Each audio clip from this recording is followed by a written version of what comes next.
If you missed the Harry Potter series, you're gonna love this collection of hilarious bloopers and behind-the-scenes moments that will immerse you into the magical Hogwarts atmosphere right now. And it's not like a spell or something, it's actually like a physical hit. There's something very satisfying about that. Are you ready? Then let the magic begin at Awesome Movies. Who loves a know-it-all? Asks a person who doesn't know Miss Granger. She's rock and roll, she's girl power, she's out there doing everything. Yes, Hermione represents girl power and became a role model for young girls. This young lady always knew the right answer to everything. She was funny and likable, and she knew how to punch someone in the face.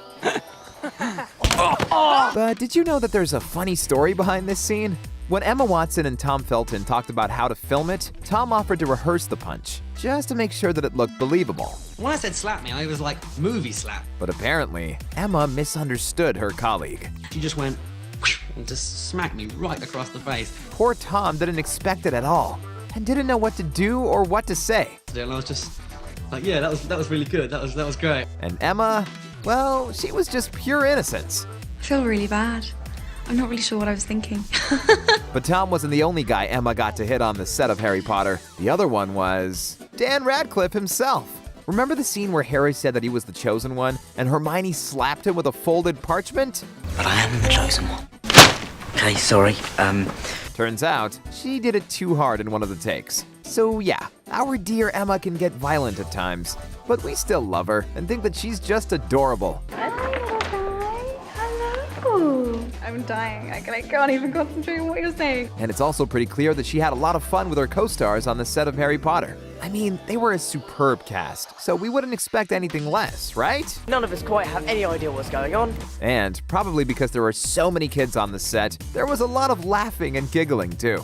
So to keep things relatively serious, the crew came up with a system where a red card was given to an actor who'd burst out laughing on the set. One of the lead actors received a lot of these red cards, but we'll get back to that later. Emma, in her turn, managed to keep a straight face most of the time.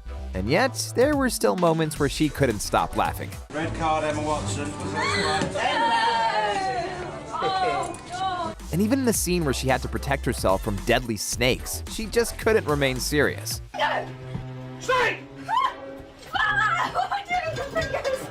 I mean, would you be able to keep a straight face with all the ridiculousness happening on the set of The Wizardly Tale?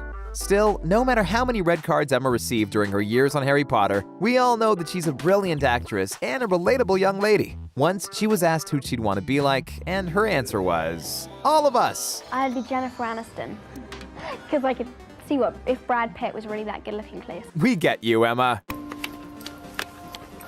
But let's keep going and proceed to Watson's colleague, Rupert Grint. He and Emma were friends ever since they met on the set of the first film. After so many years of working together, they became like brother and sister. And when they had to kiss at the end of Deathly Hallows Part 2, things got really awkward. Do it. There was no way they could use the first take, or the second. And it was weird for both Rupert and Emma because they felt like they were kissing a sibling. But the film director, David Yates, knew how to make them do the scene correctly. He told both of them to forget that they're friends in real life and become their characters. So she really went for it, much to Rupert's surprise. So yeah, they did it, and the kiss turned out perfect on the screen. But kissing Emma wasn't the only time Rupert laughed on the set of Harry Potter. My goodness, you can't even imagine just how far it was from being the only time. In fact, Rupert laughed so much while shooting his scenes that sometimes it even annoyed the crew and his co-stars. The phrase they'd say the most often on the set was, "Rupert, don't smile." Rupert, stop smiling. No, don't smile. Rupert, don't smile. Rupert, you shouldn't be laughing at the end when you... But he just couldn't help it, even when he grew up. And even in the most serious scenes. Just shut your mouth. So yeah, this guy got a lot of red cards. Rupert would giggle so often on the set that Alan Rickman, who played the intimidating Professor Snape, even gave him a piece of advice. He recommended that Rupert relax his face and not think about anything. Sorry, didn't really work, to be honest. Speaking of Rickman, he shared a bit of a laugh with Rupert and his younger co-stars at least once. It happened when Rupert drew a doodle of Alan in the role of Professor Snape. And at some point, Rupert realized something frightening. As I was drawing it, Alan Rickman was standing right behind me and I was so scared. poor Rupert thought he was in big trouble. The picture wasn't nice either. But it turns out that Alan Rickman was no Severus Snape, and he even happened to like the sketch. I made him sign it, and I have it in my possession. And I'm very fond of it. Too bad neither of the actors ever showed the doodle to the fans. But here's a fun fact about Rupert Grint. He loves drawing cartoons so much that he even said that he'd like to find himself inside a cartoon. I'd like to be a cartoon character. I think that'd be really cool. Not that it's possible to become a cartoon character, but Rupert can voice an animated hero, or even draw a cartoon himself. Let's hope that we'll see him doing it someday. But the kids weren't the only ones having fun on the set of Harry Potter. The adult actors also had their share of laughs. We already know that the late Alan Rickman had a great sense of humor, but did you also know that he liked to prank his younger co-stars? Once, on the set of The Prisoner of Azkaban, Rickman and Michael Gambon, who played Professor Dumbledore, decided to play a practical joke on Daniel Radcliffe. Remember the scene where all the students have to sleep in the Great Hall? Professor Snape and Dumbledore were walking among them, talking about the very serious incidents happening in the school at the time. Or at least, that's what we saw in the movie. Because behind the scenes, everything was not that serious. It's completely our own world, and we like to swim. Yes, your ears weren't playing tricks on you, and you did hear farting sounds. It turns out that Rickman and Gambon secretly put a farting machine inside Daniel's sleeping bag, and Gambon was pressing the button as he said his lines. It's incredible how happy he was about playing this prank. And Alan Rickman, he was just precious during the whole thing, and it made us recall how much we miss him, and how much we loved him as Severus Snape. Moving on to one of the most loved characters in the series, Rubeus Hagrid. Just like everyone else, Robbie Coltrane, the actor behind The Gentle Giant, had a lot of fun. And he also screwed up quite a few takes. Was that 1,000? Well, hey! Do I smell champagne? Right. I'm pretty sure that the 1,000 take came out perfectly. Isn't Robbie just as sweet as Hagrid? But of course, not all the adult characters were a pleasure to watch. One of them proved to be even more evil and wicked than the Dark Lord himself. As you might have guessed, I'm talking about Dolores Umbridge. Her incisive smile and her pink-colored room with pictures of cats on the walls were the creepiest things in the whole series. Interestingly, it wasn't hard to find an actress for her character. It's described as very ugly and toad-like, and I love people say, "Oh, you'd be great for that part." Yeah, it looks like Imelda Staunton wasn't too pleased to know that she was perfect for playing the toad-like and ugly Umbridge. And yet, she certainly didn't regret agreeing to the part, and she also had her own funny behind-the-scenes moments in the series. Blah, blah, blah, blah. Disloyalty. Oh. It's just like Dumbledore once said, even in the darkest of times, one should remember to turn on the light and have a good laugh. Disloyalty. Yes. Isn't McGonagall just the sweetest here? And I know who wasn't the sweetest in the series. Bellatrix Lestrange, especially when she killed Sirius in the Order of the Phoenix. But this dreadful scene didn't look that horrible on the set.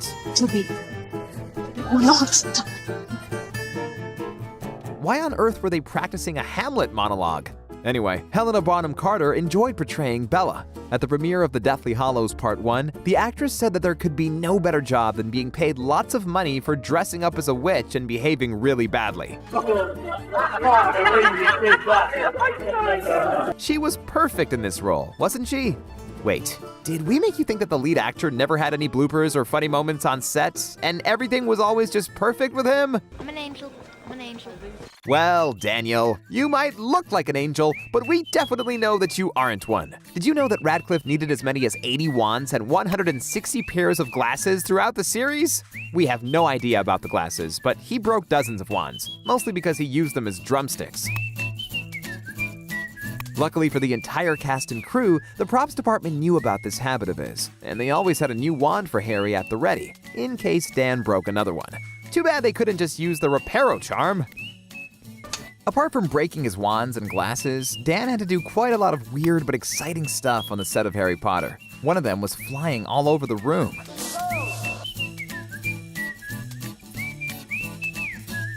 Then he had to learn how to dance for the Yule Ball.